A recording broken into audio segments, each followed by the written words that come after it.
Ron, thank you so much for the time. How you doing today?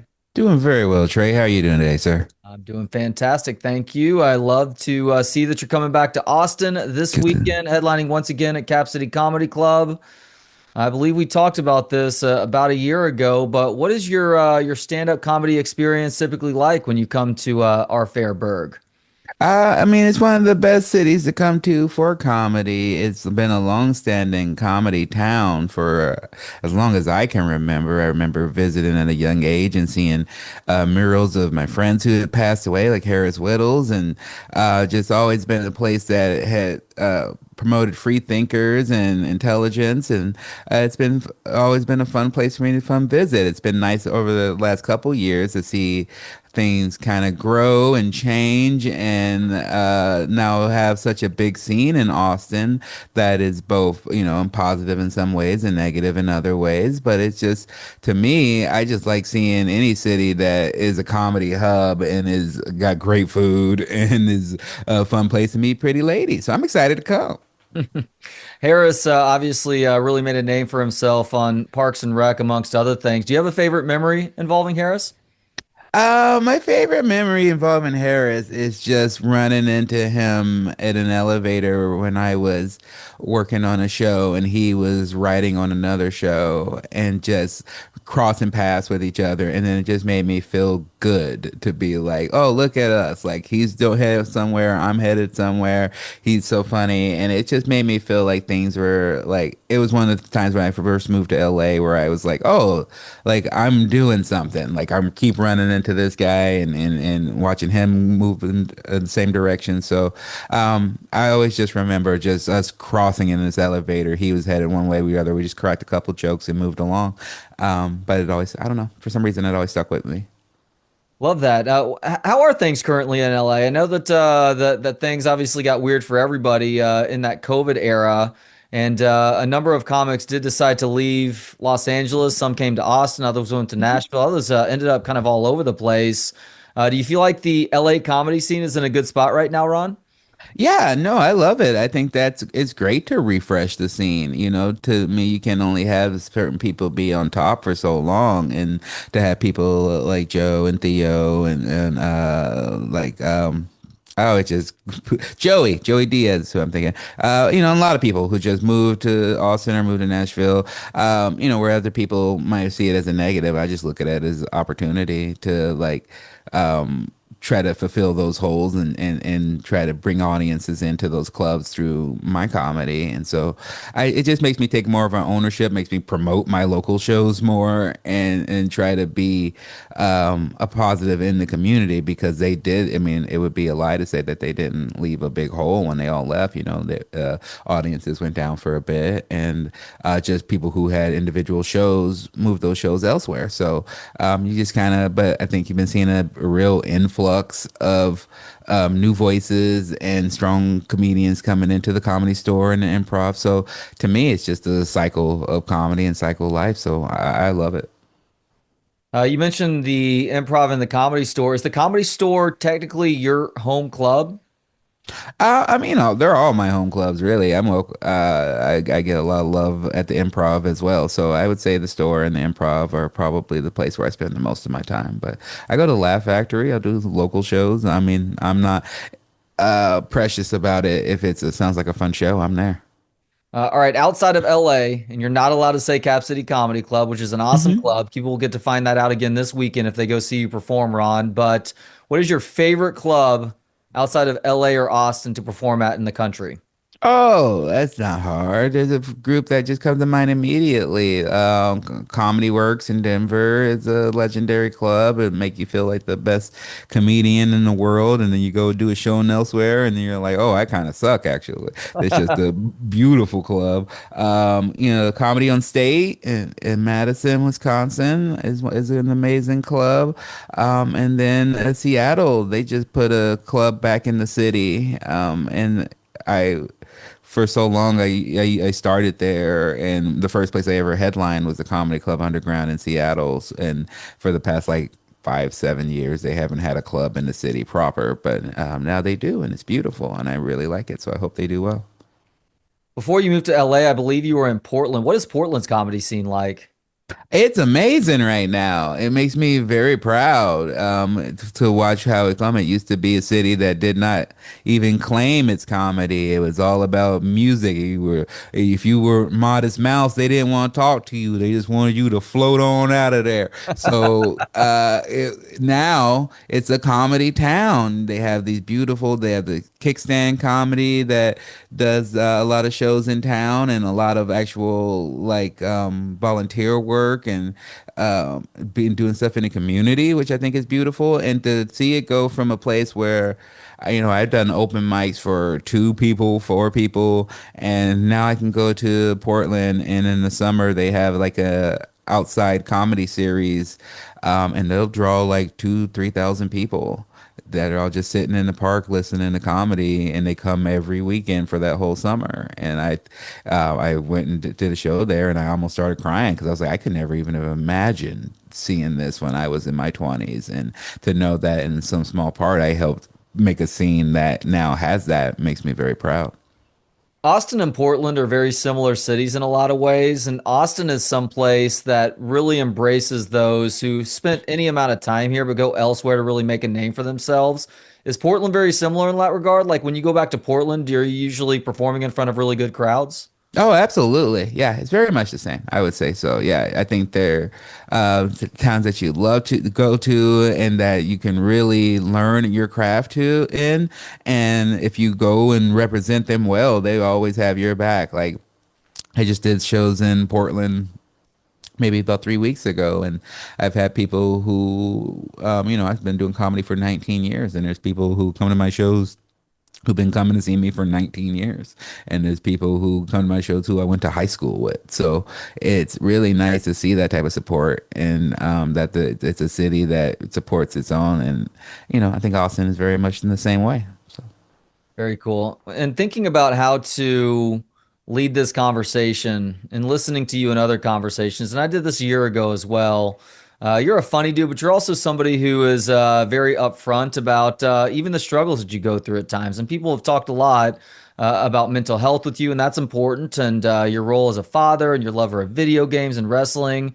And I love all of that, but I feel like with that conversation happening over and over again, people really neglect what is a pretty incredible IMDb page for you. So I wanted to take some roles, and we may talk specifically about the role or the show, but in some cases it just brings about a general question. So I just wanted to run down this list for you. The roles that jump out to me selfishly as shows that I've watched or that I'm familiar with, starting with one of your first credits, and that would be New Girl. I think it was 2013. Hmm. You played a street musician.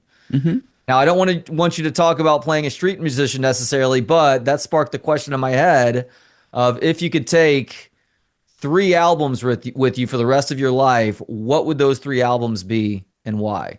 Mm. Wow. Okay, you really turned it. One of them would probably be Outcast, AT Aliens, just because I grew up off of that. Outcast is my favorite group of all time. I think they really nourished my creativity in the way that I look at creating. And so I would have to have that. Body Yaddy Um, Dopalicious is one of my all-time favorites. Hell yeah. Oh yeah. Well, I mean, come on, Trey. We've been friends for a while now. I would also probably have to go with Tribe Called Quest, Midnight Marauders. I mean, I named my company off of that album, so it'd be weird for me not to include that. And then lastly, I feel like I want something to mix it up. So maybe Kenda Man's latest album, just because she has a song called Checking In, and it's real brashy and bossy, and she at a certain point she says, she's like, F you and that ugly baby. And I love, and to me, that's one of the best lines in hip hop is that she cursed out a baby. Oh, I love that. All right.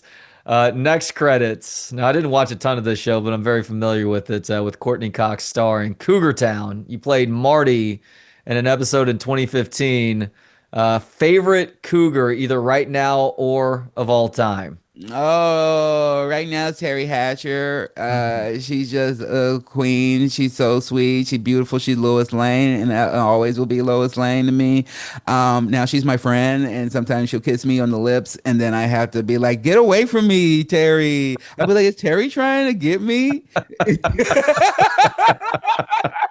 And she's such a tremendous chef and a good cook and a good human being. I think she's just like when I think of like what I like in a partner and what I want and what I feel like a woman like Terry Hatcher like is like a ultimate cougar, yeah, for sure. They're real and they're fantastic, as she said. They're fabulous. They're real and they're fabulous, as she said. Spectacular. Spectacular. Thank you. My goodness, I You're butchered that welcome. line. Yeah, Speaking they of, are go ahead. they still are. I mean, she's an all timer, so I love that answer. Speaking of Seinfeld, we're gonna go a little bit out of order here. I don't think I remember this, even though I watched the show a ton and have rewatched it over and over again. You were on an episode of Curb Your Enthusiasm back in season 9. It was a small role in a scene where Larry ends up having to take the bus to try and get to something because he can no longer catch an Uber because his rating is so low. And you actually have an interaction with Larry. I went back and watched the episode today where it's a contentious interaction, which nobody should be surprised with somebody having a contentious interaction with Larry on that show. What was that experience like for you, Ron?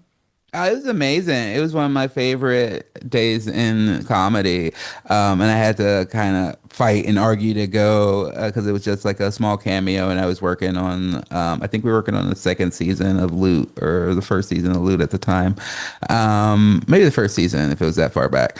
And then they were like, "You're probably going to be busy." And I was like, "No, I will quit this job."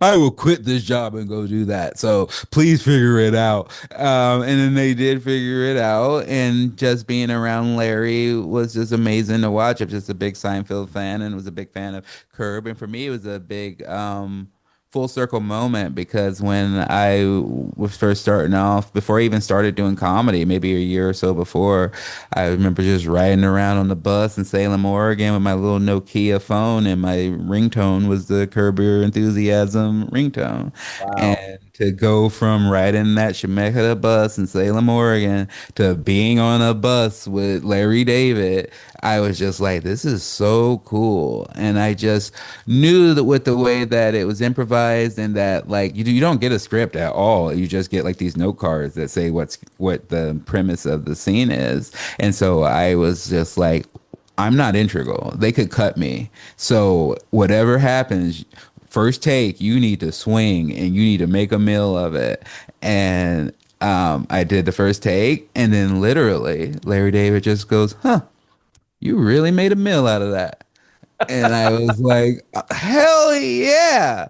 And it turned out so great. And like you said, it's a small cameo. But then one of the things that really let me know how well I did was that they took the longer versions of what I did and then put them out as like Easter egg bloopers for the online version. So I was just like, man, I wasn't even part of that story. I was just a small little character. And I did so well that they were like, put that in. We're going to keep that. So it really, it was such a small part, but it like gave me so much confidence to do that. I love that. What a compliment from Larry. Also, a very Larry David type of compliment. Also, Yeah. No, it was really perfect because I mean, those were I was like the exact words that I said or thought he said, and I was just like, man, hell yeah, this is working out well. okay, so you did something for Funny or Die back in 2016. Donald Trump's The Art of the Deal, the movie. Now, IMDb says you play Fat Boy. Does that mean you played a member of the Fat Boys, or you played a character that they're just labeling as Fat Boy? I think that IMDb thinks that I am just a character who is a fat boy, but I was a member of the Fat Boys. They just do. I don't think they have the knowledge base of the Fat Boys, so they didn't know. But yes, I would think I was Marky D, or actually, I probably wouldn't have been Marky D. I think he was the light skinned one, so I probably would have had to been Buffy. So yeah, I was one of the Fat Boys in this movie. Johnny Depp smells like clove cigarettes. Uh,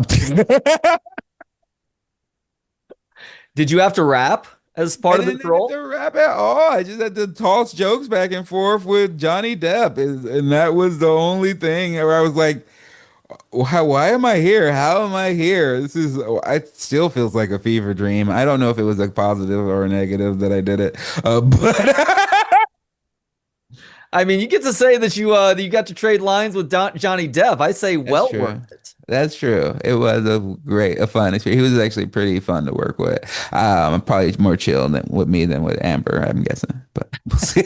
Yeah, less deuces being dropped too, hopefully. Yeah. Yeah.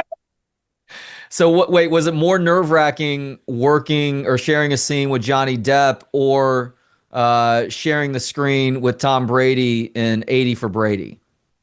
Oh, Johnny Depp for sure. Because I knew Tom Brady could play football, but I didn't think he could act at all. And if you watch the movie, I still don't know if he can. But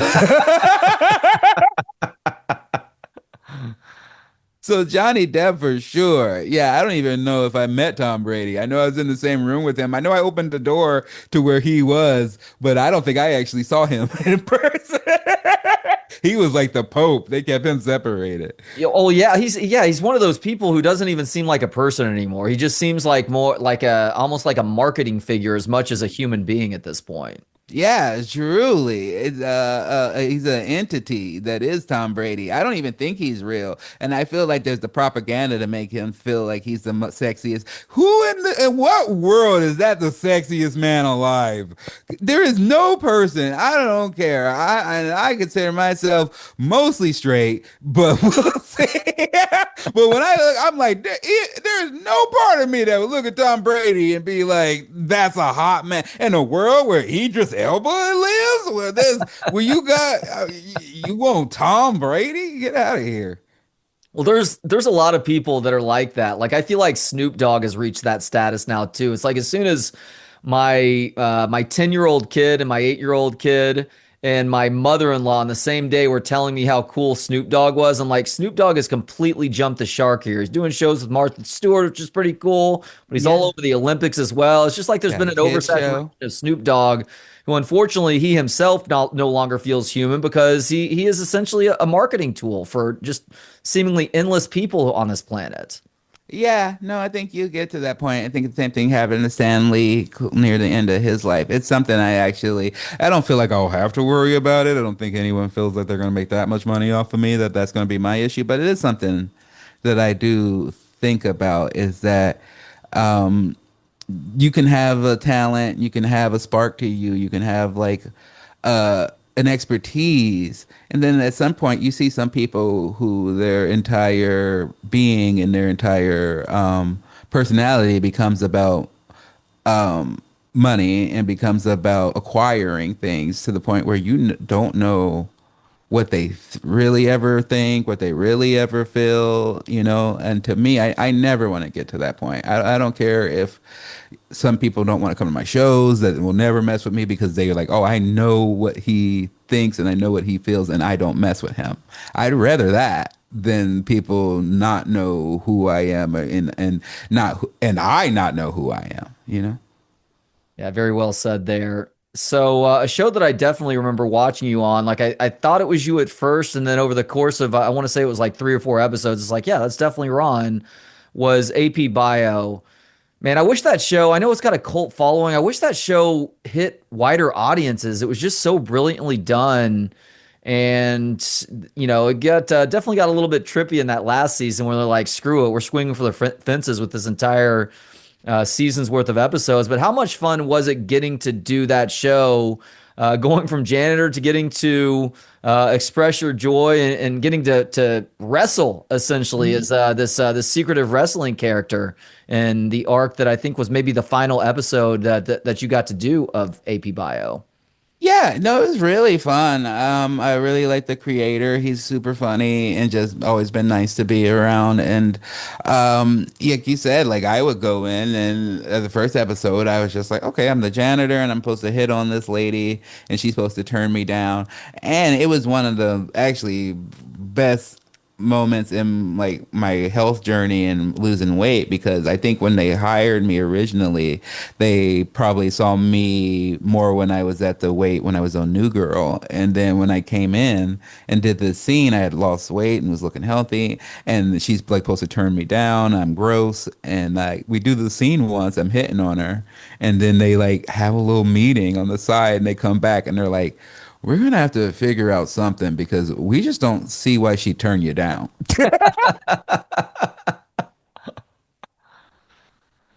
And so I was like, all right, I'll make myself smarmier, grosser. We'll do it through the acting, but it really made me feel so good. And then to just go from that, just doing small parts to like end up, like you said, wrestling on the show where I like literally get announced by Lillian Garcia, legendary wrestling announcer. It was so much fun. Real dream come true. And actually, the very last thing I shot before the pandemic. I Oh, believe we wow. shot that a week before. Yeah, I think I shot that and then I went to Hawaii for my birthday and then which was March 12th and I think everything shut down March 13th. So that was the very, very last thing I shot before the world changed. So I'll always kind of remember that. That is crazy. All right. I'm not familiar with something called rock, paper, scissors. I guess Oh, came out in get the on last year. board. Yeah. What exactly is that? It's a Nicktoon. It's a new Nicktoon. They don't make many new ones, so you know they believe in it. It is basically like a odd couple type sitcom between three roommates, rock, paper, and scissors. I play rock. Paper is played by Thomas Lennon from Reno 911 fame, and scissors is played by Carlos Alzraki from also Reno 911, but also probably well known as Rocco from Rocco's Modern Life. It's got great comedians in it. Just tremendous guest stars. Flula is in a couple of episodes. We got I don't know why I can't remember his name right now, but Eddie Pepitone. I got it. Eddie Pepitone plays the landlord. We Melissa Villasenor plays Pencil. So it is secretly one of the funniest little cartoons that you can watch. I actually think you would like it very much. Hmm. I love Eddie Pepitone. So you sold me on you and Eddie Pepitone being Thomas Lennon, all being in the show. You've really done great work for yourself with all the voiceover work over the years. The Trolls franchise, Rock Paper Scissors. You were in Inside Out 2, which that is a great duo. $1 billion movie. Yeah, exactly. Did you ever realize just how, well, I guess I shouldn't make any assumptions. Do you enjoy voiceover work? And if so, did you ever realize just how enjoyable and lucrative that would be for you? I do enjoy it very much. When I was originally asked to audition, I was just slightly apprehensive just because my voice was something that people had mostly made fun of me about. So I think in some ways I just kind of bristled about that. And also, I just considered myself just a stand-up. So I was like, oh, I just want to be a pure stand-up, focus on stand-up comedy.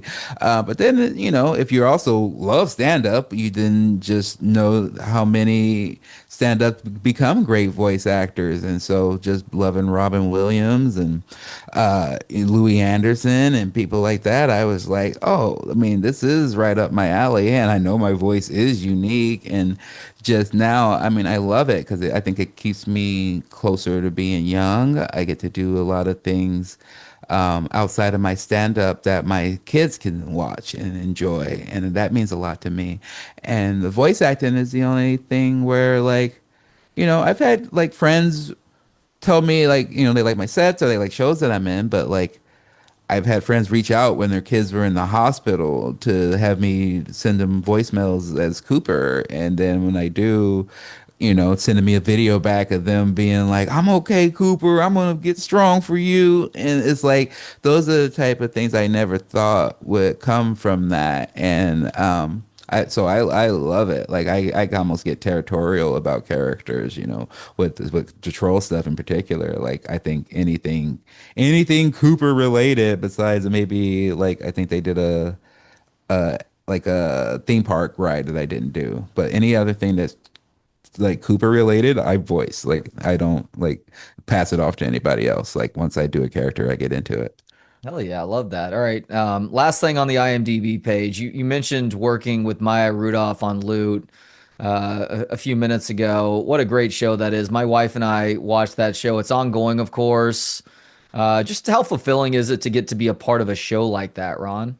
It's super fun in so many ways that I didn't even think about because a lot of me wanted to have my own show. And I still hope to have my own show one day. I think that'd be fun. But I feel like I'm learning so much from being in this ensemble environment where everyone is so excellent at their job. Maya is such a tremendous, like, boss and just human being and great to be around. And I get to do less work. Like we're doing all this promo and press right now for it, and I've done like 20% of it. And other people get to do the rest. And the old me gets jealous, you know, but me who's 40 with two kids and wants to stay home and play video games is like, hell yeah, you go do that.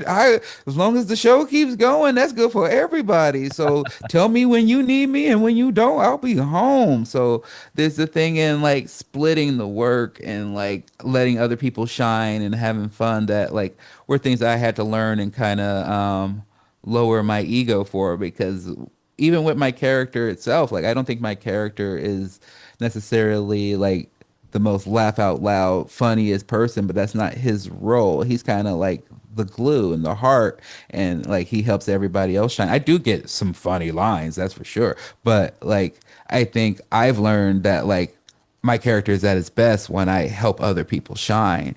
And that's helped me in my life and in the way that I go about business and, you know, making sketches and working with my friends where I used to be more territorial. And now I'm just like, oh, I have the resources. We can create something, but I want to, like, if there's something you wrote and I'm a smaller part in it, that's fine. Let's just help you shine. Like, these are things that, took me some maturing to learn. Oh, love that. All right. And speaking of comedy and bringing it all the way back to stand up, Ron's going to be at Cap City Comedy Club this weekend. Shows Friday, Saturday, and a show on Sunday. Go to capcitycomedy.com for tickets. Ron, what do you love about stand up comedy?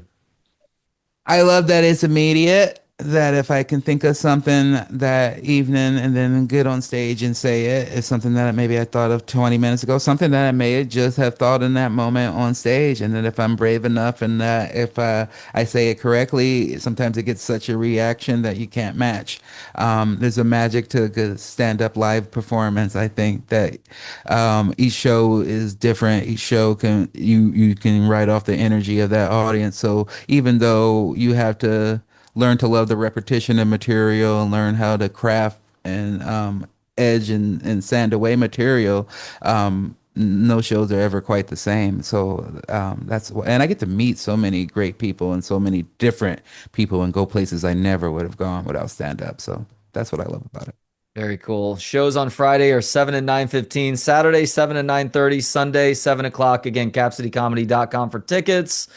He is the great Ron Funches. Ron, I always enjoy these conversations. Thank you so much for the time, man. Safe travels to and from Austin this week. Thank you too, Trey. I never know what you're gonna ask. I'll be prepped for a half of your question and then you'll switch it on the other end. And I love that about you. I love how knowledgeable you are about comedy and how easy you are to talk to. It's always a pleasure talking with you.